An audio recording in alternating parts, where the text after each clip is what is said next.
por este tiempo que Él ya nos ha permitido. Parece que fue hace un momento solamente que nos estábamos preparando para venir al culto, nos estábamos arreglando, estábamos haciendo todo lo más rápido posible para poder estar aquí en la casa del Señor, con nuestro corazón completamente dedicado, con nuestro tiempo, hermanos, apartado para Él, porque entendemos que el día domingo es el día del Señor. Es el día en que nosotros celebramos de que Cristo no permaneció en la tumba, sino que Él resucitó. Él se levantó de entre los muertos. Esa es una cosa, hermanos, que es vital dentro de nuestra fe, porque muchos se han levantado, muchos han anunciado que son profetas, que son enviados del Señor, pero sin embargo todos aquellos han muerto, han entregado un mensaje, han intentado impactar el mundo, pero sin embargo solamente hubo uno que dijo: yo soy el camino y la verdad y la vida. Hubo uno solo que fue capaz de decir que nadie viene al Padre sino por mí. No hay otro camino. Una vez más reitero algo que he dicho muchas veces: muchos caminos llevan a Roma, pero solo un camino lleva al cielo. Solo un camino lleva a Dios el Padre, y ese camino es Jesucristo. Cuando nuestra confianza está puesta en Él y estamos dispuestos a rehusar a toda justicia propia, a toda confianza en nuestras capacidades, en nuestros esfuerzos, en nuestras buenas obras, y solo confiamos en Cristo, es ahí y solo ahí que todos nuestros pecados son perdonados. Y esa es la mayor bienaventuranza del hombre. Es la bienaventuranza que habló David. Bienaventurado el varón a quien el Señor no inculpa de pecado. Bienaventurado el hombre cuyas transgresiones le han sido perdonadas. Hermanos, esa es la mayor bienaventuranza, y es muy importante que nosotros tengamos una perspectiva correcta de la vida. La perspectiva correcta, hermanos, es la perspectiva de Dios. Y, hermanos míos, lo que estamos hablando ahora tiene mucho que ver con lo que hoy día también vamos a compartir con la ayuda del Señor. Vamos a seguir, gracias a Dios, con esta serie de Mateo. La verdad es que siempre está ahí. Si es que Dios tiene quizás otra cosa, si quizás Dios dirige mi corazón para compartir con ustedes algo diferente, pero sin embargo creo que ha sido la voluntad del Señor no sacarme de esta serie de sermones expositivos de Mateo. Así que le invito a que abran sus Biblias en el Evangelio según Mateo, capítulo 6. Vamos a dar lectura, hermanos, del versículo 19 hasta el versículo 30. Sin embargo, solamente el sermón de hoy va a estar centrado en los versículos 22 y versículos 23. Amén. Vamos a leer Mateo capítulo 6 del versículo 19 hasta el versículo 30. Sin embargo, el sermón de hoy va a estar centrado en los versículos 22 y 23. Amén. Entonces pongámonos en pie, hermanos, para que podamos dar lectura a la palabra de nuestro Dios.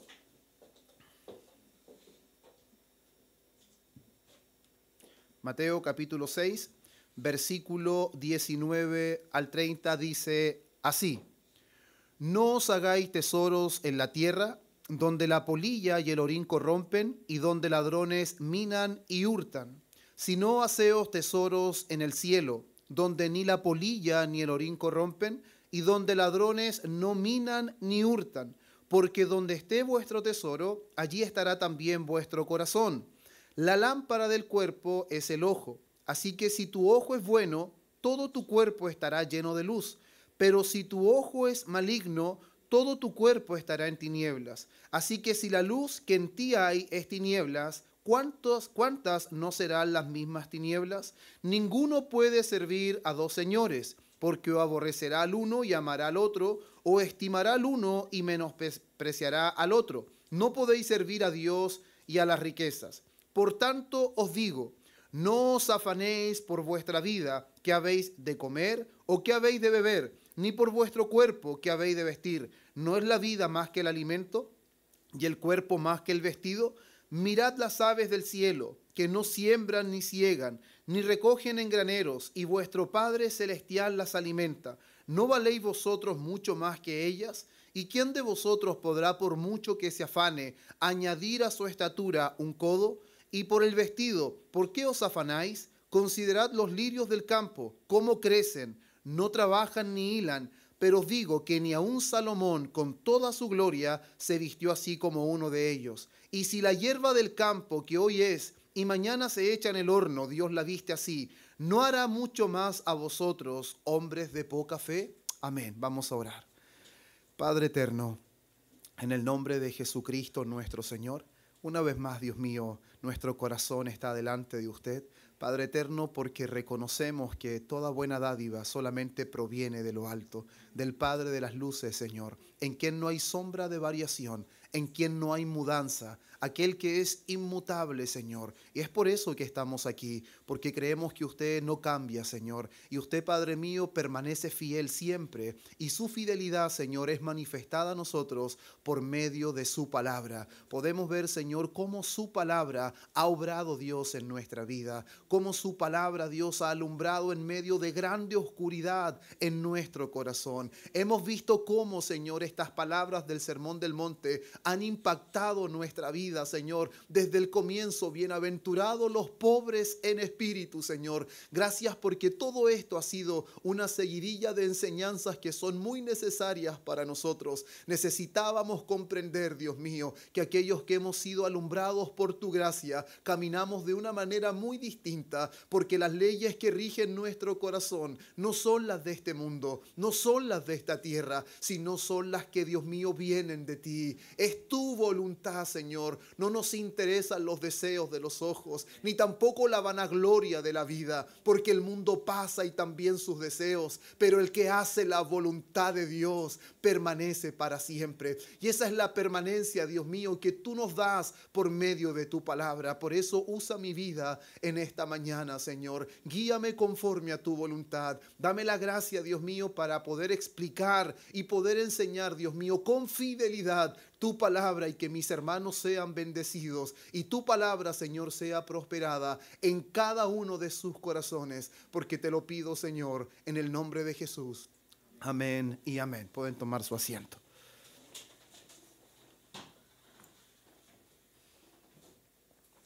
El título, hermanos, de este sermón no es un título desconocido. Reina Valera dice la lámpara del cuerpo. Reina Valera separa los versículos 19 al 21, luego separa el 22 y el 23, luego separa el 24 y luego separa del 25 hasta el 34. Sin embargo, hermanos, en otras versiones vamos a ver que lo único que se separa es hasta el momento que Jesús habla del ayuno, de la oración, de las limosnas, pero sin embargo, desde el versículo 29 hasta el versículo 34 es un solo texto. No se separan por títulos. Entendemos que los que tradujeron la Biblia Reina Valera intentaron darle un sentido, una explicación con el subtítulo, porque eso es lo que hace un título, tratar de aclarar antes de leer de qué va a tratar el texto. Pero sin embargo, hermanos, creo que es bastante importante que nosotros traigamos una vez más a nuestra mente lo que el Señor nos ha venido, hermanos, enseñando acerca de lo que en realidad consiste en estas enseñanzas que Jesús ha venido dando a sus discípulos, porque estas enseñanzas que Él ha venido dando en el contexto del Sermón del Monte, nosotros sabemos que son enseñanzas que repercutieron en los discípulos en aquel entonces. Pero sin embargo, si nosotros pensamos que esas enseñanzas tenían, hermanos, una connotación o un sentido temporal solamente para los discípulos, estamos equivocados. Porque las enseñanzas que el Señor dio trascienden, hermanos, a todos sus discípulos a lo largo de toda la historia. Hasta que el Señor venga por segunda vez, la palabra que Él les habló a sus discípulos sigue teniendo el mismo impacto, sigue teniendo la misma fuerza. La palabra del Señor no era más potente ayer y no es menos potente hoy día. Una de las cosas que normalmente la iglesia de este tiempo piensa es que la palabra del Señor ha perdido vigencia. Pero sin embargo, hermanos, la palabra del Señor, al igual que Él, es eterna. Al igual que Él, no cambia. Al igual que Él, no muda. La palabra del Señor no se adecúa a los tiempos, no se adecúa a las culturas, no se adecúa, hermanos, a los diferentes tipos de personas, sino que son las culturas, son las personas, son las situaciones que tienen que adecuarse a la palabra de Dios. Porque Dios nunca se ha moldeado a nosotros. Si Él se amoldeara a nosotros, hermanos, estaríamos perdidos. no tendríamos ninguna esperanza. Pero gracias a Dios que Él nos ha dado su palabra y que cuando es aplicada en nosotros por su Espíritu Santo, Él nos moldea a su imagen. Él nos moldea a su voluntad. Por eso es tan importante que siempre el hacer la voluntad del Señor está relacionado con permanecer. Siempre está relacionado con firmeza. El que hace la voluntad permanece. Y el que permanece es por causa de la voluntad del Señor. Eso es algo que siempre están muy conectados en las Escrituras. Y la verdad, hermanos, es que di lectura del versículo 19 hasta el versículo 34, porque uno de los errores que normalmente se cometen cuando se predica la palabra del Señor es que se leen versículos aislados y finalmente se pierde todo el sentido del contexto. Leer el versículo 22 y versículo 23 sin tener el contexto de lo que Jesús está enseñando a los discípulos, versículo anterior o los versículos siguientes, nos puede llevar a hacer una mala interpretación. Cuando el Señor dice, la lámpara del cuerpo es el ojo, así que si tu ojo es bueno, todo tu cuerpo está lleno de luz, pero si tu ojo es maligno, todo tu cuerpo estará en tinieblas, así que si la luz que en ti hay es tinieblas, ¿cuántas no serán las mismas tinieblas? ¿Cierto? Ese texto lo antecede el versículo 19 al 21, que fue la predicación anterior que dimos, ¿cierto?, en el último domingo del Sermón del Monte. Entonces, nosotros no podemos desprendernos que eso viene después de que el Señor le está diciendo a sus discípulos que no acumulen tesoro en esta tierra, sino más bien que acumulen tesoros en el cielo. ¿Y por qué el Señor les dice eso? Porque en esta tierra los tesoros están sujetos a lo temporal. Al mismo tiempo tienen cierta durabilidad porque el óxido los carcome, porque inclusive corren peligro de que los ladrones puedan robarlo. Pero sin embargo, hacer tesoros en el cielo significa que ahí no hay ningún peligro. ¿Por qué? Porque todo lo que está involucrado al cielo es eterno. Ahí no tiene peligro de robo, no hay óxido que carcome, no hay absolutamente nada de peligroso en cuanto al tesoro en el cielo. Sin embargo, el Señor les estaba diciendo, no netamente en cuanto al tesoro en sí, sino nosotros dejamos en claro que el principal énfasis del Señor en esta enseñanza era en dónde estaba volcado nuestro corazón, dónde estaban volcados nuestros esfuerzos, el trabajo que estamos dispuestos a hacer por conseguir los tesoros. ¿Por qué? Esa afirmación queda claro cuando Él dice, porque donde está su tesoro, allí también está tu corazón. Lo que tú aprecias será lo que inviertes tiempo. Lo que tú aprecias será lo que estás dispuesto a esforzarte. Por lo tanto, donde está tu tesoro, allí estará tu vida completa. Eso es lo que el Señor les venía diciendo a sus discípulos. Él está tratando con el corazón de los discípulos. Les está enseñando de que si ellos se vuelcan a las riquezas en esta vida, su vida entera estará volcada a las riquezas. Por lo tanto, era un peligro inminente y no es lo que caracterizaba a los discípulos. Y si nos damos cuenta, los versículos siguientes, 24 dice, ninguno puede servir a dos señores, porque o aborrecerá al uno y amará al otro, o estimará a uno y menospreciará al otro. No podéis servir a Dios y a las riquezas. Se dan cuenta como todavía Jesús no está terminando con el tema de los tesoros, no está terminando todavía con lo que el corazón está volcado. Y aquí es muy categórico, o está volcado a las riquezas o está volcado a Dios. No existe un término medio, no existe un servicio bivocacional. Aquí no sirve eso. ¿Es a Dios o es a las riquezas? Y es en ese contexto, hermanos míos, de que el Señor les viene diciendo, y algo muy importante de aclarar, que el Señor en ningún momento les dice que el dinero sea malo, porque hay algunos que han enseñado de que los cristianos están obligados prácticamente a vivir en la pobreza. El Señor no está diciendo eso, no está enseñando que los cristianos deben ser pobres, sino más bien que la prioridad de un creyente no son las riquezas. La prioridad de un creyente no son los bienes temporales de esta vida, sino que la prioridad de un creyente debería ser honrar y servir a Dios.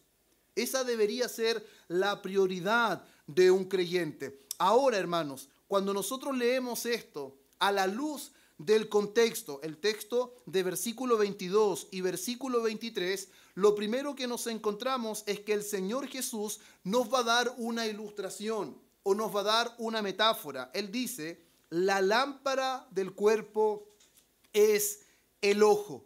Ahí tenemos nosotros una metáfora, una ilustración. ¿Por qué? Porque si el ojo es una lámpara, nosotros sabemos de que la lámpara sirve para alumbrar. La lámpara sirve para no estar en oscuridad, porque si estamos en oscuridad, vamos a percibir las cosas de una manera incorrecta. Esa es la cualidad, hermanos, de la luz. De hecho, eso fue lo que estudiamos cuando vimos que una ciudad que estaba sentada en tinieblas vio gran luz. Por lo tanto, tampoco podemos desprendernos de esa enseñanza, porque la luz nos permite percibir las cosas y tener una interpretación de las cosas de manera correcta. Sin luz, la apreciación es incorrecta. Podemos errar en los colores, podemos errar en la forma, y si nosotros erramos en el color y erramos en la forma, podemos errar en absolutamente todo. Por eso que es necesaria la luz. Y el Señor está diciendo de que el ojo es la lámpara del cuerpo. Por lo tanto, en un sentido diferente al físico, Él está diciendo que el ojo alumbra al cuerpo. La lámpara nos alumbra a nosotros en el sentido físico y está diciendo que el ojo en un sentido es la lámpara del cuerpo. Sin embargo, es importante comprender de que el ojo no tiene luz propia. El ojo no tiene luz propia. El ojo mira hacia afuera del cuerpo y transmite al interior del cuerpo, hermanos, lo que él percibe o lo que interpreta de hacia afuera, de afuera. Lo que el ojo recibe es lo que el interior recibe. El ojo no tiene luz propia. Y para que tengamos una idea más clara, hermano, de lo que el Señor en realidad quiere decir a sus discípulos, la palabra sano, cuando dice ojo sano, viene de una palabra griega que es hablous y significa simple, sincero, sano. ¿Eso qué quiere decir, hermanos míos? De que está explicando de que el ojo está haciendo bien su trabajo. Básicamente el ojo está sano, está bien. Por lo tanto, quiere decir que cuando un ojo está sano, es un ojo que no está viendo doble, ni tampoco está viendo deformado, ni está viendo borroso. Nosotros conocemos que hay distintas enfermedades del ojo. Sabemos que el ojo muchas veces puede estar ahí, pero sin embargo que el ojo esté ahí no garantiza que la visión sea buena, porque el ojo puede padecer diferentes tipos de enfermedades. Y la palabra que se utiliza para ojo malo, que es la palabra poneros, y significa una mala naturaleza o condición. Por lo tanto, eso quiere decir de que es un ojo enfermo. Y un ojo enfermo, como les decía recién, a pesar de que está ahí, de que sirve, la verdad es que desvirtúa la realidad. Yo puedo ver una cosa, pero sin embargo, si mi ojo está enfermo, la percepción que tengo de eso es incorrecta. Estoy percibiendo un color de forma incorrecta porque inclusive existe una enfermedad que es daltónico. Hay personas que son daltónicas, hay personas que ven colores diferentes. De hecho, cuando yo me acuerdo que vi la primera vez la película de Shrek, donde aparece el burrito, y decía que lo mandaron a buscar una flor azul, espinas rojas, y finalmente dijo sería más fácil si no fuera daltónico. Y estaban llenas de flor azul, espinas rojas. Y en ese momento la verdad es que no conocía esa enfermedad. Y cuando entendí que existía esa enfermedad, me reí ahí recién. En el principio no logré entender. Pero hermanos, el ojo puede pasar por diferentes tipos de enfermedades. Hay miopía, hay astigmatismo, hay cataratas. Y eso hace de que aunque el ojo esté ahí, finalmente no pueda percibir la realidad correctamente porque es un ojo enfermo, es un ojo malo. Y cuando nosotros entendemos estas cosas de modo natural, creo que nos dan un poco más de claridad para entender a qué se está refiriendo Jesús con este texto. ¿Por qué? Porque claramente el Señor no nos está hablando del ojo a manera natural. El Señor no está hablando de una enfermedad del ojo, de las enfermedades que comúnmente tenemos, sino que Él está dándole una connotación espiritual. Él está hablando una realidad espiritual.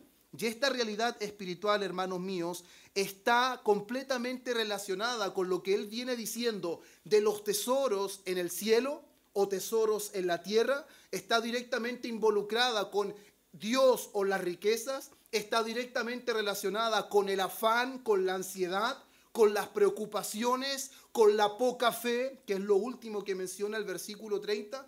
Por lo tanto, ese es el contexto completo de lo que el Señor Jesús está hablando en cuanto a lo que es el ojo, la lámpara del cuerpo.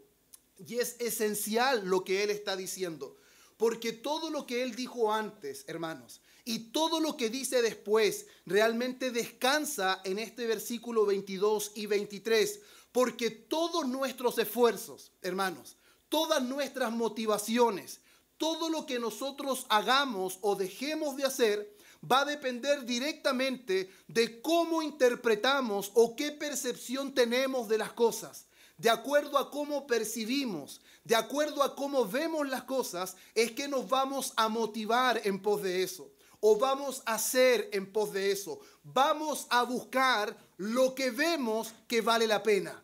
Vamos a invertir tiempo en lo que nosotros pensamos que en realidad vale la pena. Por lo tanto, cuando el Señor está hablando del ojo bueno, claramente se está refiriendo cuando nuestros ojos ven conforme a la voluntad de Dios.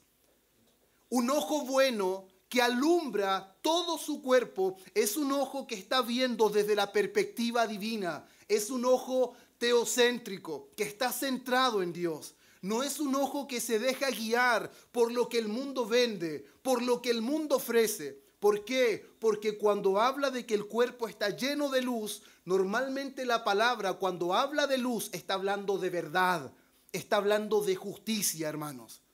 Entonces, claramente, un ojo bueno es un ojo que tiene una perspectiva, una interpretación del mundo, una interpretación de la vida desde la perspectiva de Dios.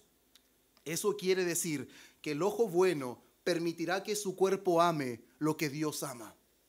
Y un ojo malo irá en pos de todo lo contrario a lo que Dios ama. Porque dice que el cuerpo estará en oscuridad, hermanos. El ojo maligno no ve porque está enfermo, o puede que vea, pero ve de manera distorsionada. Y cuando nosotros vemos de manera distorsionada, cuando nuestro entendimiento, cuando nuestra vida se está guiando según el príncipe de este mundo y no según la voluntad del Señor, hermanos. Por eso es tan importante estos versículos, porque estos versículos nos permiten ver con claridad, hermanos míos, que donde están nuestros esfuerzos, donde está todo nuestro vigor, donde están nuestros recursos, está nuestro tesoro. Y donde está nuestro tesoro, allí está nuestro corazón. ¿Y por qué vamos tras esas cosas? Porque nuestro ojo ve que esas cosas tienen valor. Nunca nadie irá tras lo que no encuentra valor. Cuando nosotros vemos que algo importa, cuando vemos que algo es de gran precio, lo apreciamos, valga la redundancia. Pero cuando vemos de una manera desinteresada, nos daremos cuenta que no seremos capaces de hacer nada. Absolutamente nada. Todo lo que es preciado a nuestros ojos es de gran valor para nosotros.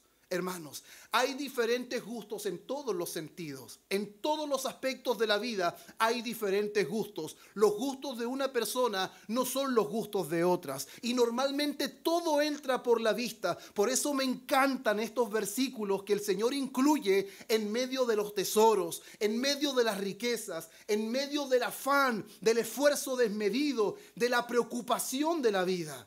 ¿Por qué me encanta? Porque todo esto tiene que ver con cómo estamos percibiendo las cosas, de qué manera estamos viendo la vida, de qué manera estamos percibiendo el mundo en que nosotros estamos presentes. Hermanos, de la forma en que nosotros veamos las cosas es la manera en que nos vamos a conducir. De la manera en que nosotros veamos las cosas que hay en esta vida es de la manera en que nos vamos a relacionar.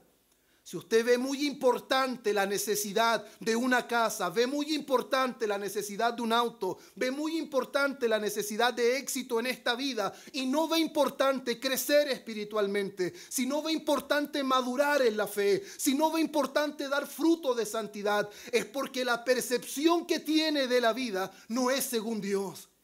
Es según Satanás, que perturba nuestra visión, que perturba nuestro entendimiento. Pero cuando nuestra mirada es como decía el salmista, alzaré mis ojos, ¿a qué está enfocándose ahí? Está enfocando la mirada. ¿Y por qué alzará sus ojos a los cielos, a los montes? Porque él dice, ¿de dónde vendrá mi socorro? Él es un hombre rico, es rey de Israel. Tiene de todo en la vida. Una de las cosas que la gente siempre dice, que su Dios es el dinero. Pero sin embargo, para el rey David, su Dios nunca fue el dinero. Su Dios nunca fue la corona. Por el contrario, cuando él adoraba a Dios y tenía que quitarse la corona, se la quitaba. Porque él sabía que por causa de él se haría más vil. Porque tenía una percepción correcta, su ojo era bueno.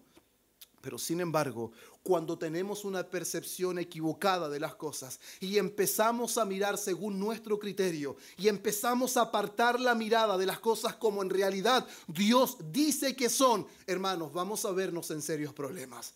Y vamos a inclinar nuestro corazón a lo que Dios no quiere que lo inclinemos. Y vamos a ir en pos de las cosas que no van a traer fruto en nuestra vida.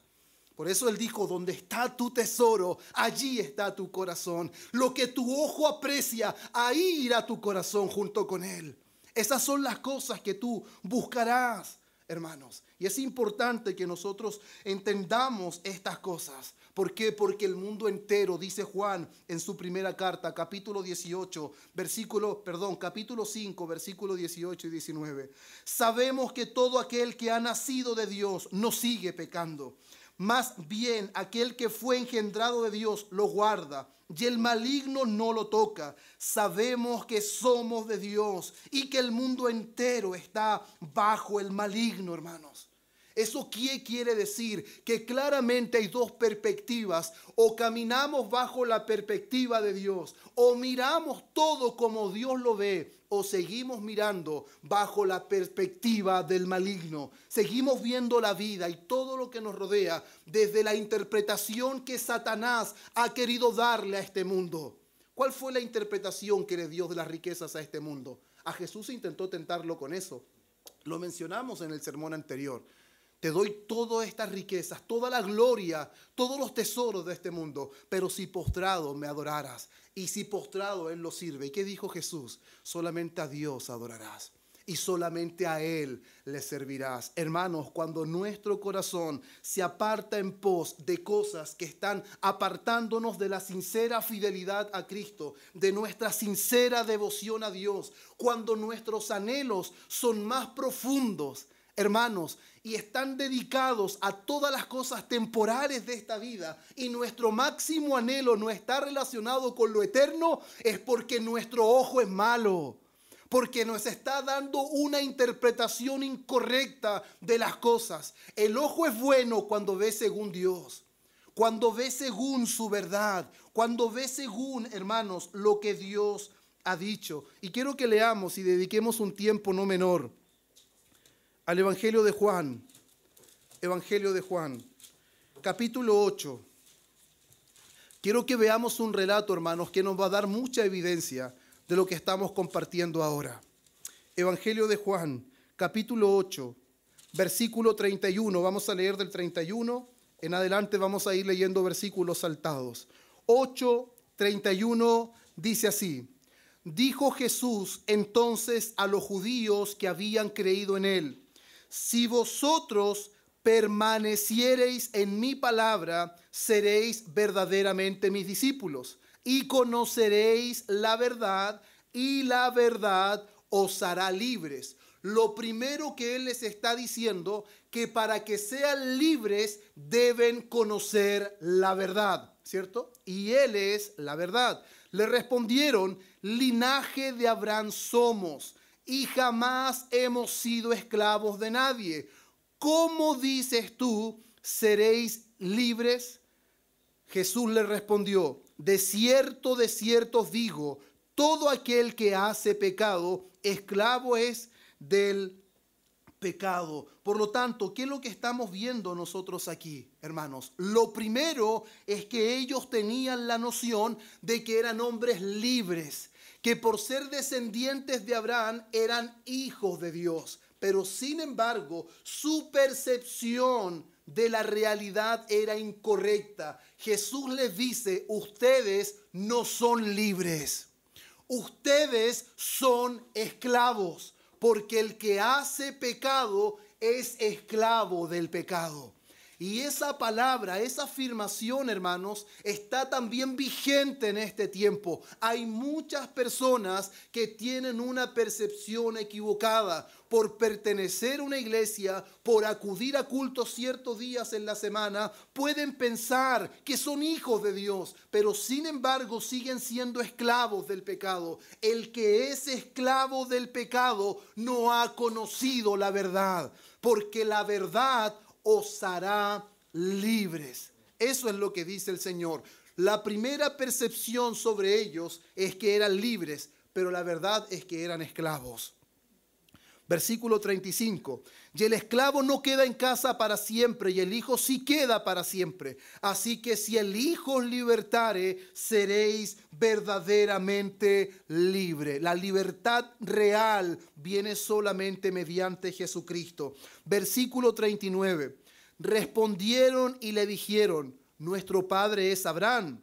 Jesús le dijo, si fuereis hijos de Abraham, las obras de Abraham haríais. Pero ahora procuráis matarme a mí, hombre que os he hablado la verdad, la cual he oído de Dios. No hizo esto Abraham. Vosotros hacéis, escuche bien, las obras de vuestro padre. Entonces le dijeron, nosotros no somos nacidos de fornicación. Un padre tenemos que es Dios. Y mire Jesús cómo les va a dar la afirmación más potente, creo yo, que se encuentra en las Escrituras. Jesús entonces les dijo, si vuestro padre fuera Dios, ciertamente me amaríais.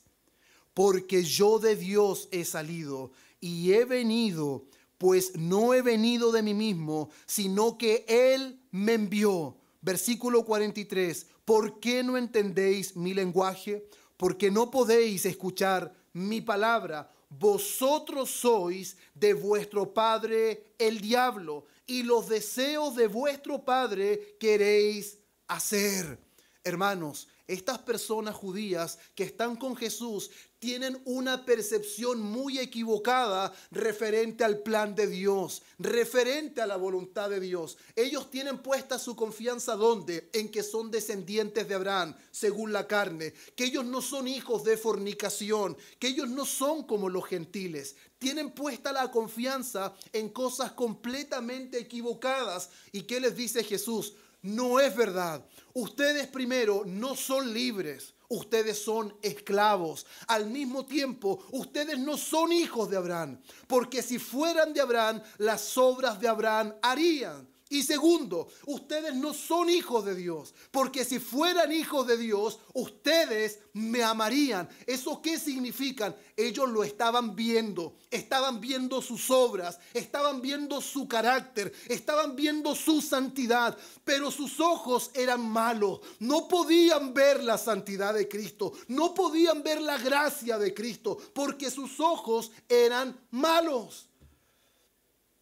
Ustedes me amarían. ¿Por qué? Porque veían a Cristo bajo los ojos de su padre, el diablo. Veían distorsionados. Veían de una manera incorrecta, hermanos. Por eso, gloria a Dios, que podemos ver a Cristo como en realidad es. Que hemos podido ver que éramos esclavos del pecado. Y Él nos libertó con su verdad. Cuando nuestros ojos pudieron ver las cosas como en realidad son, desde la perspectiva de Dios, fue en ese momento cuando todo nuestro cuerpo se alumbró. Fue en ese momento cuando toda nuestra vida vio gran luz. Eso es lo que el Señor le decía a ese pueblo. Un pueblo asentado en tiniebla vio gran luz. Un pueblo que habitaba en sombra de muerte, hermanos, luz le resplandeció. Eso es lo que pasa cuando nuestro ojo es bueno, en el sentido que nuestro ojo ve como Dios ve, que nuestro ojo mira y aprecia como Dios aprecia. No aprecia de una manera diferente, no ve las cosas de una manera distinta. Y eso es muy importante, hermano. ¿Sabe por qué? Lo que compartía nuestro hermano Cristóbal en el Salmo 73 es una clara, hermanos, evidencia de que nuestros ojos, inclusive conociendo a Dios, en algún momento puede ser un ojo malo. Porque empezamos a ver según lo que el mundo nos promueve. Cuando los mensajes que aparecen por todas partes, cuando vemos que las personas por Facebook muestran que van a todos lados, andan por todos los países, algo nace en nuestro corazón. También queremos eso y podríamos trabajar un poco más y podríamos ahorrar un poco más y empezamos a enfatizarnos en todo lo que podemos hacer. Si la boda de él fue grande, la mía tiene que ser más grande. Si el cumpleaños de él fue bueno, el mío tiene que ser más bueno. Y se nos desvía la mirada de que el crecimiento espiritual es por sobre los bienes temporales de esta vida, que madurar en Cristo, que ver a Cristo como en realidad es mucho más importante, que podamos vivir en el mejor condominio del país, que vivamos en la mejor zona, hermanos. Eso es lo que en realidad dará evidencia de que nuestro ojo es bueno. Mire lo que dice él: por poco resbalaron mis pasos, porque tuve envidia de los arrogantes. ¿Y cuando tuvo envidia? Viendo la prosperidad de los impíos. Cuando tuvo envidia, cuando su ojo empezó a centrarse en la prosperidad de los impíos. Pero él en ese momento le dio un lugar a sus ojos. Y en ese momento sus ojos fueron malos, porque interpretó la vida de los impíos a la luz de lo que el mundo nos da. Pero sin embargo, la única manera de poder tener una perspectiva correcta, la única manera, hermanos, de tener una interpretación correcta de la vida, de todas las cosas de este mundo, es cuando entramos en su santuario, es cuando entramos en su presencia, cuando su palabra gobierna nuestro corazón. Será la única manera que veamos la vida como en realidad es. Porque sabe quién es el creador de la vida, quién es el dador de la vida. Y no solamente creador, no solamente dador, sino sabe quién es la vida misma. Es Dios, es Cristo. En Él estaba la vida. Pero sin embargo, nosotros muchas veces queremos interpretar la vida a nuestra manera. Y cuando interpretamos la vida a nuestra manera y miramos las cosas según nuestro criterio, potenciada por la distorsión de Satanás, el príncipe de este mundo, hermanos, todo nuestro cuerpo estará en tinieblas. Y sabe que lo más terrible es que la palabra dice: si la luz que en ti hay es tinieblas, o cuán oscuras son esas tinieblas. ¿Sabe por qué? Porque muchas veces nos conformamos y pensamos porque en ciertas áreas de nuestra vida estamos bien, porque a pesar de que dedicamos muchas cosas a este mundo y a cosas temporales, pero dedicamos ciertos tiempos a las cosas eternas, estamos conformes y pensamos que en lo que nosotros hay es luz. Pero en realidad, el pensar que luz, lo que está en nosotros, bajo una mirada conformista, esas son tinieblas espesas. Porque la verdadera luz es cuando interpretamos el mundo, es cuando vemos la vida, hermanos, a la luz de Dios, a la luz de su palabra. Es por eso, hermanos míos, que en el mismo capítulo Él le dice, versículo 26, y no me voy a dedicar mucho tiempo a estos versículos porque los vamos a compartir más adelante. Mira las aves del cielo, que no siembran ni ciegan, ni recogen en graneros. ¿Eso quiere decir que las aves no trabajan? ¿Eso quiere decir que las aves no hacen nada? No, hermanos. Las aves sí trabajan. Las aves sí buscan su alimento. ¿Sabe cuál es la diferencia? Que las aves no se afanan.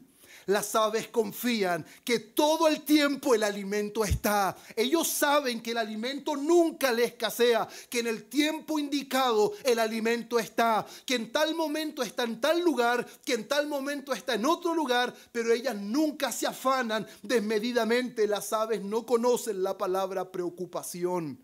Las aves no conocen la palabra ansiedad porque nuestro afán, nuestras preocupaciones, nuestras ansiedades son simplemente señales, hermanos, de que nuestro ojo no está siendo bueno porque estamos interpretando de una manera incorrecta. Si interpretamos de manera correcta, no estaremos preocupados por qué hemos de comer, por qué hemos de beber, por qué hemos de vestir, porque si miramos de manera correcta sabremos que nuestro Padre sabe de qué tenemos necesidad. Él conoce cuáles son las cosas que necesitamos, las cosas que nos hacen falta. Aún más Él dice en el versículo 30, y si la hierba del campo que hoy es y mañana se echa en el horno, Dios la viste así, ¿no hará mucho más a vosotros, hombres de poca fe? Hermanos, ese versículo es para que pensemos y meditemos, porque lo que está en serios problemas es nuestra fe. Cuando interpretamos de manera incorrecta, vamos a experimentar afán, y el afán no es otra cosa que un trabajo desmedido. ¿Y sabe por qué es un trabajo desmedido? ¿Sabe por qué es un trabajo desbordante? Por causa de nuestras preocupaciones. Y nuestras preocupaciones son una señal de poca fe. Porque si tuviéramos fe, confiaríamos que aunque nuestros ojos vean de una manera, en realidad esa no es la verdad. La verdad es lo que Dios ha dicho. Si a las aves la alimenta, ya los lirios los viste mejor que Salomón, ¿cuánto más hará con nosotros? Por lo tanto, hermanos, interpretar los versículos 22 y 23 de una manera aislada a todo lo que tiene que ver con el contexto del versículo 19 al versículo 34, hermanos, en realidad es un gran error. Es un gran error. Porque todo lo que Él está diciendo en realidad se sustenta en esos dos versículos. Hermanos, ¿hacia dónde va nuestra vida?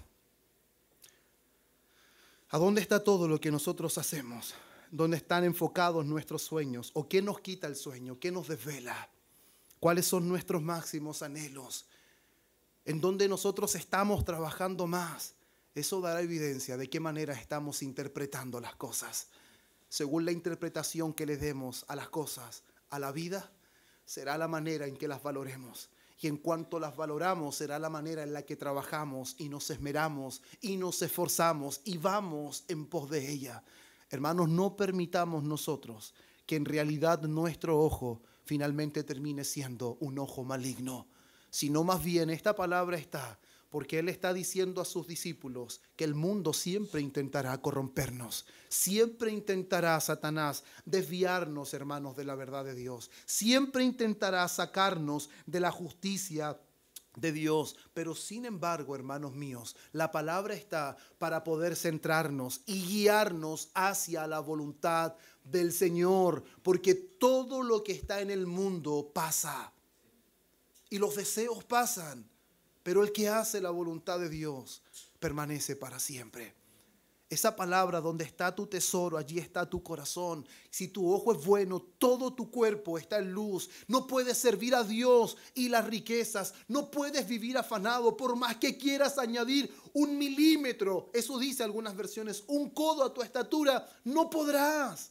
No puedes añadir nada. Antes bien, buscad el reino de Dios y su justicia, hermanos. Y el resto vendrá por añadidura.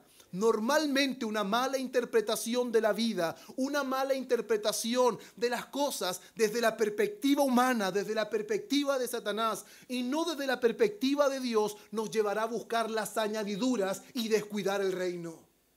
El que busca añadiduras descuida el reino. El que busca el reino recibe añadiduras. Es completamente contrario. La pregunta es, ¿dónde estamos cada uno de nosotros?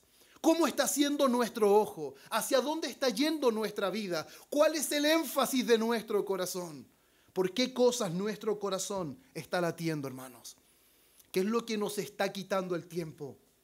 ¿Qué es lo que nos está quitando el sueño? Hermanos, yo me recuerdo siempre que cuando antes yo iba a jugar tenis, que era el deporte que me quitaba el sueño, me recuerdo que llegaba, tenía que jugar a las 12.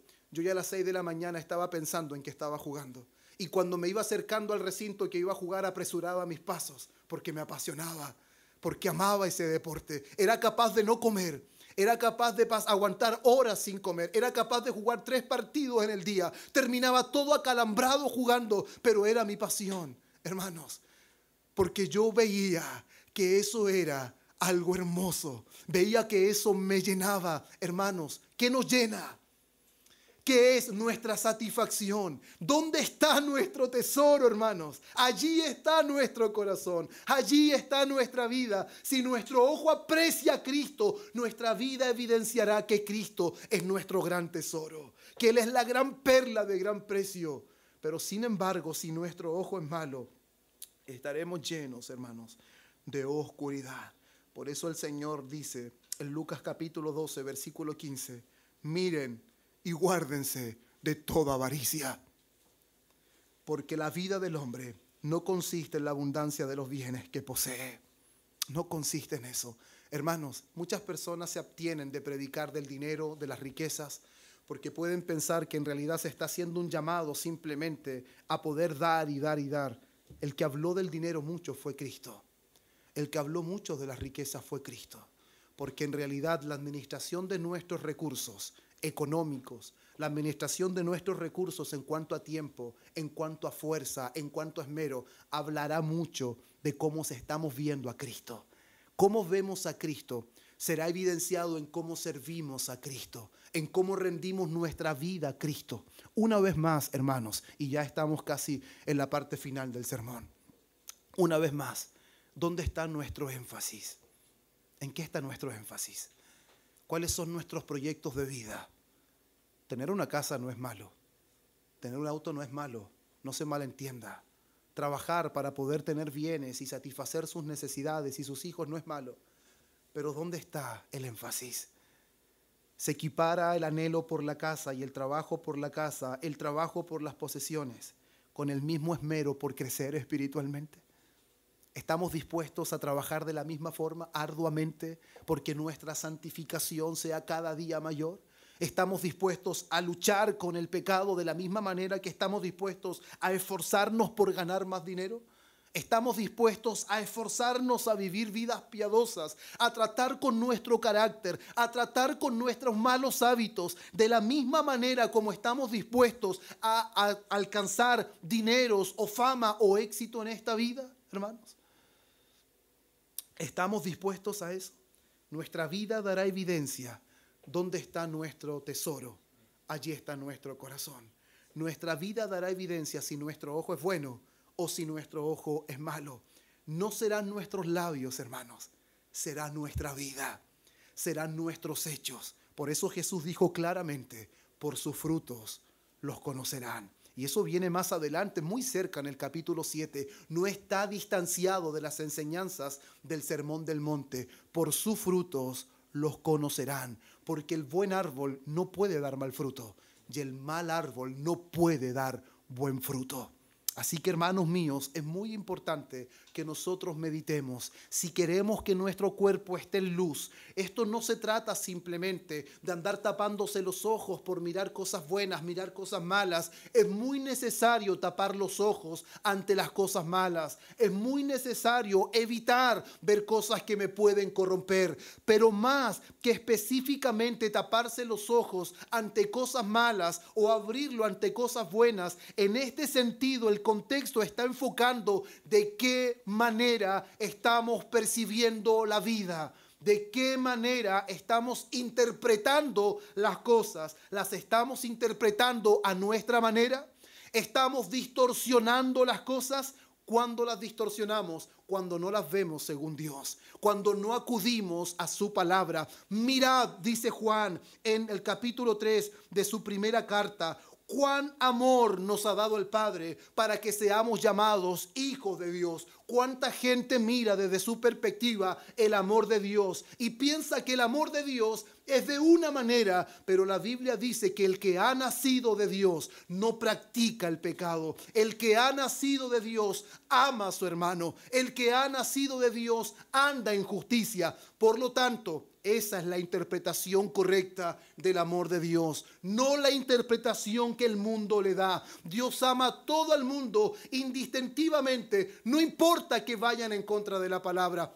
Hombres con hombres, mujeres con mujeres, no importando, es que Dios ama, no, hermanos. El amor de Dios ha sido interpretado según Dios.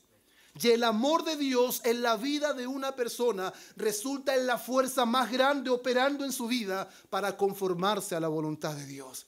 El que ha nacido de Dios, el que es amado por Dios, no permanece en pecado. Por lo tanto, hermanos míos, que nuestra visión sea gobernada por la verdad de Dios. Que nuestra visión de las cosas no sea distorsionada por todo lo que este mundo promueve, por todo lo que este mundo ofrece. Porque si nosotros pensamos que por ser cristianos y congregarnos estamos seguros de que en algún momento cometamos una equivocación, hermanos, estamos corriendo grave peligro. Asaf en un momento determinado se confundió y su ojo no fue bueno. En un momento determinado David miró de una manera equivocada, ignorando la ley de Dios que aborrece el adulterio. Pero sin embargo, hermanos míos, en ese momento él no vio según la perspectiva de Dios. No vio a una mujer como una creación de Dios. No vio a una mujer casada que él debía respetar y que debía honrar también a su marido, que era un hombre valiente, un hombre fiel. Él simplemente vio que era una mujer con la que podía estar y se distorsionó la visión de Dios. Hermanos, así también nosotros en algún momento podemos ser distorsionados desde la perspectiva de Dios. Era el temor de Pablo en los Corintios. Siento que de alguna manera sus sentidos pueden ser desviados de la sincera fidelidad de Cristo. No podemos confiar en nosotros mismos. Necesitamos autoanalizarnos, necesitamos examinarnos a la luz de la Escritura si nuestro ojo está siendo bueno o nuestro ojo está siendo malo. Y ahí tendremos muchas respuestas a la forma en la que estamos viviendo, a las luchas que estamos enfrentando, en las situaciones que estamos involucrados, porque muchas veces, hermanos, no son pruebas de Dios. Es porque nuestro ojo ha sido malo. Nuestra perspectiva de las cosas han sido malas. Estamos abrumados porque le hemos dado valor a lo que no tiene valor. Estamos cansados porque le hemos dado valor a lo que no tiene valor. Hemos mirado según lo que el mundo nos muestra, pero no hemos mirado como Dios muestra. Los fariseos vieron simplemente a un mentiroso, a un farsante que se hacía llamar hijo de Dios. Pero publicanos, prostitutas y pecadores vieron al Hijo de Dios. Vieron al Mesías. Vieron al Cordero de Dios. Hermanos, ¿cómo estamos viendo nosotros? ¿Estamos viendo según la mirada de este mundo? ¿Estamos viendo según Satanás distorsiona todas las cosas? ¿O estamos viendo según la perspectiva de Dios? ¿O estamos viendo según la nueva vida que Él nos dio? Porque para eso fuimos regenerados, para guardar sus mandamientos, para andar en sus estatutos. Él es el que nos libra de todas nuestras inmundicias. Esa es la realidad, hermanos. Por lo tanto, un ojo bueno es un ojo que no se afana en este mundo. Un ojo bueno no pone la confianza en las riquezas. Un ojo bueno, hermanos, no está lleno de preocupaciones. Un ojo bueno no anhela riquezas. Un ojo bueno anhela servir a Dios. Anhela honrar a Dios. ¿Sabe por qué? Porque lo que está añadido, todas las cosas adicionales, Dios las conoce y Él las suple en su tiempo y de su manera. Así que Dios de paz nos ayude y nos bendiga para que tengamos la mirada como en realidad debemos mirar, puestos los ojos en Jesús, el autor y consumador de la fe. Él no solamente es el objeto de nuestra fe, Él es el autor y Él es el consumador de nuestra fe. Pónganse en pie, hermanos.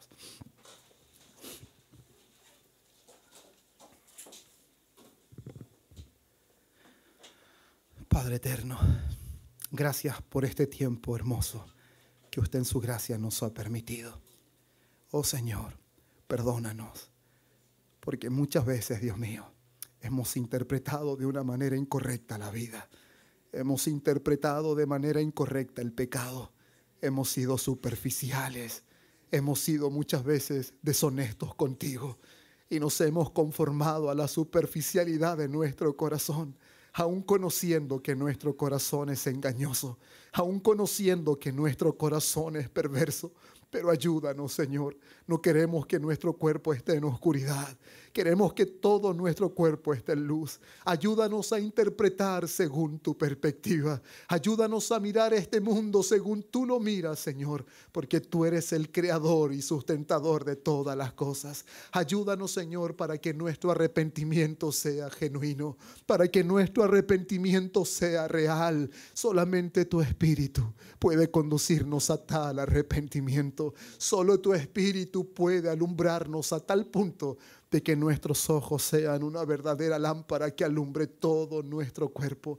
No solamente guíanos a tapar nuestros ojos de las cosas indebidas, no solamente ayúdanos a tapar nuestros oídos de palabras sanguinarias, sino, Señor, ayúdanos a mirar como tú miras, amar lo que tú amas, aborrecer lo que tú aborreces, y a dedicar nuestro tiempo, nuestros recursos, nuestra fuerza a lo que en realidad tiene carácter eterno. No trabajen por la comida que perece, sino trabajen por la comida que a vida eterna permanece, la que el Hijo del Hombre os da.